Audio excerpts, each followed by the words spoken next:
Okay, we are doing number 57, section 2.5, and we're asked to solve this inequality. You can see we have two different inequality signs, so whenever we do anything, we need to make sure we hit all three parts.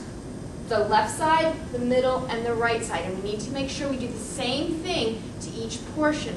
Instead of an equation where we just have two sides, we now have three, but the same rule still applies. You do the same thing to each part. So our goal here is going to be to get the x alone in the middle, because then we can see where it goes from. We're going to go from some point to another point. The x is encased in the middle, and we want that x there alone so we can tell what its limits are. So the first thing I'm going to do to get this x alone is I'm going to move that 6. I want to get rid of it. So I'm going to multiply by 6, which means I have to multiply each side by 6. So I have negative 6, 2x minus 5 in the middle, 30. Now, I want to move the 5, so I'm going to add 5 to each side now. 5, 5.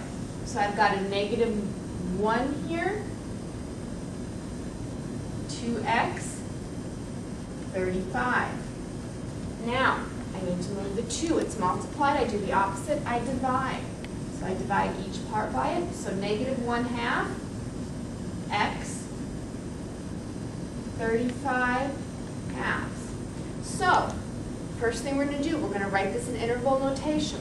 So, since these are both our equals to, we're going to have brackets. We're going to go from negative 1/2 to 35 halves. And what is 35 halves? 35 halves is about 17.5, just to get your head around where it is. And that's going to help now as we start to graph.